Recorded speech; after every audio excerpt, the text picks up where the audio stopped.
अब किस चिन्ह पर चुनाव लड़ेंगे उद्धव और शिंदे गुट?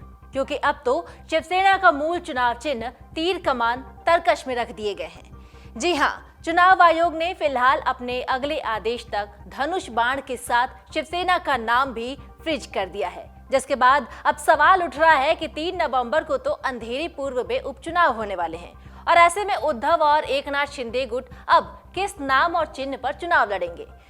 महाराष्ट्र में शिंदे और ठाकरे गुट के बीच चल रही असली शिवसेना की लड़ाई के बीच महाराष्ट्र के पॉलिटिकल क्राइसिस पर चुनाव आयोग ने बड़ा फैसला सुनाया है कि दोनों गुटों को 10 अक्टूबर दोपहर 1 बजे तक अपने अपने दल के लिए अपनी पसंद के 3 नाम और 3 चुनाव चिन्ह देने हैं।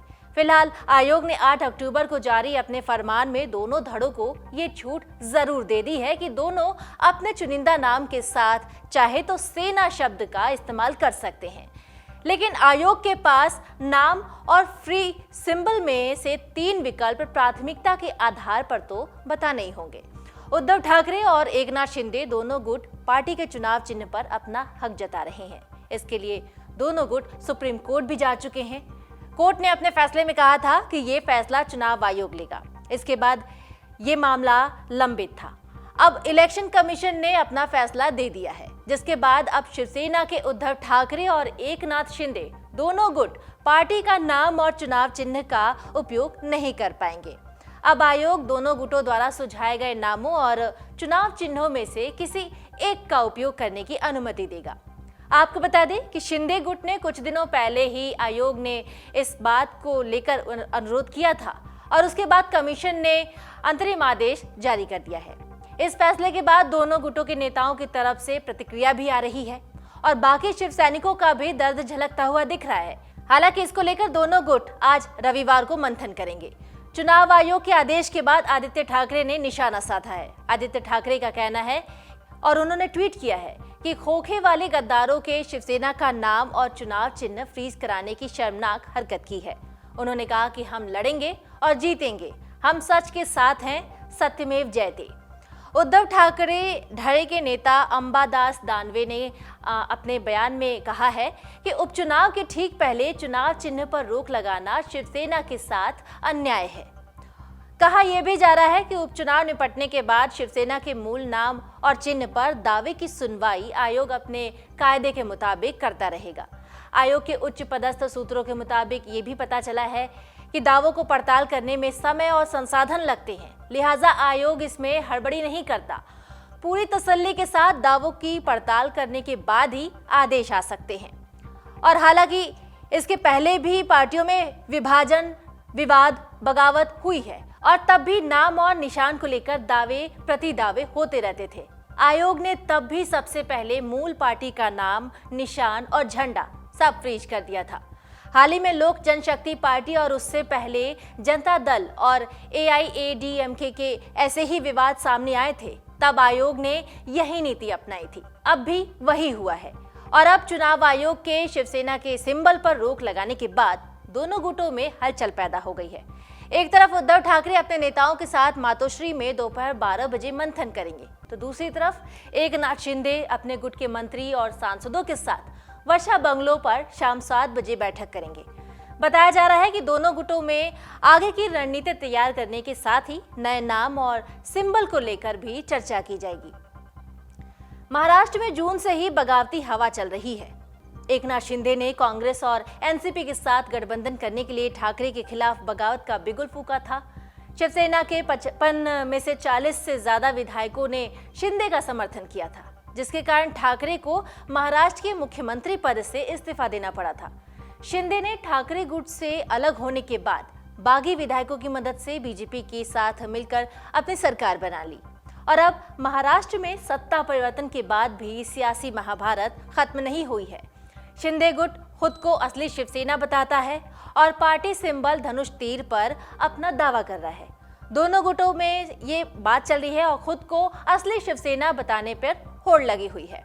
साथ ही साथ दोनों पार्टी के नाम और चुनाव चिन्ह पर अपनी दावेदारी कर रहे हैं।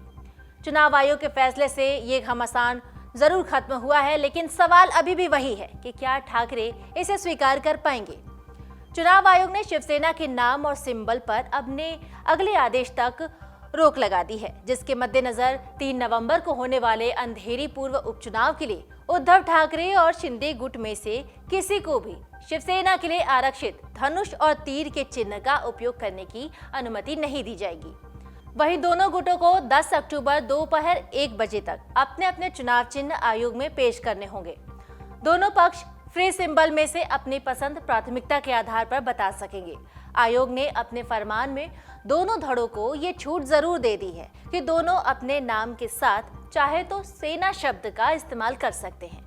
बहरहाल आयोग के पास नाम और फ्री सिंबल में से 3 विकल्प प्राथमिकता के आधार पर बताने ही होंगे।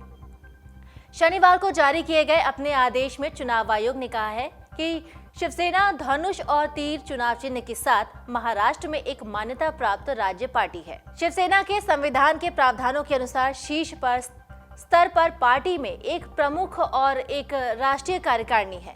आगे आयोग ने कहा कि 25 जून को उद्धव ठाकरे की तरफ से अनिल देसाई ने आयोग को एकनाथ शिंदे के नेतृत्व में कुछ विधायकों द्वारा पार्टी विरोधी गतिविधियों के बारे में सूचित किया था। उन्होंने शिवसेना या बाला साहेब के नामों का उपयोग कर किसी भी राजनीतिक दल की स्थापना के लिए अग्रिम आपत्ति जताई थी।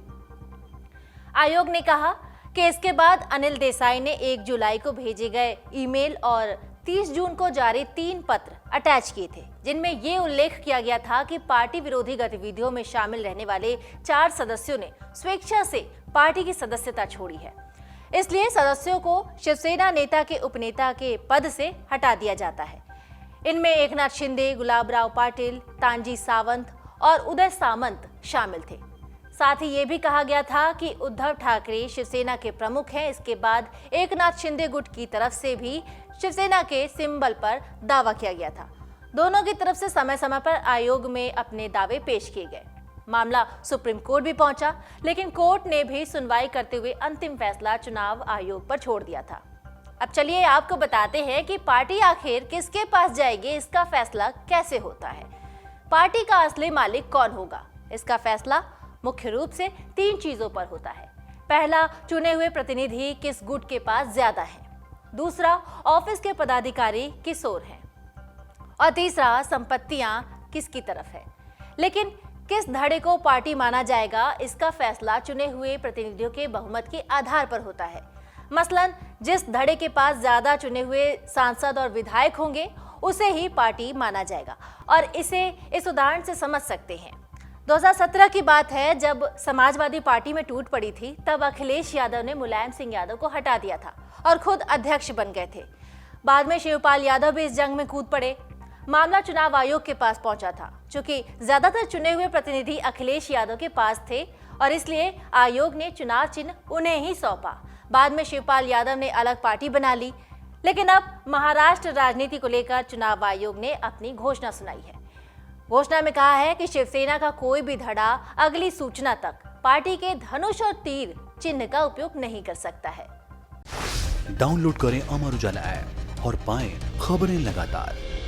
अगर आप ये वीडियो YouTube पर देख रहे हैं तो हमारे चैनल को सब्सक्राइब करें और बेल आइकन को दबाना ना भूलें। अगर आप Facebook पर ये वीडियो देख रहे हैं तो हमारे पेज को लाइक करें।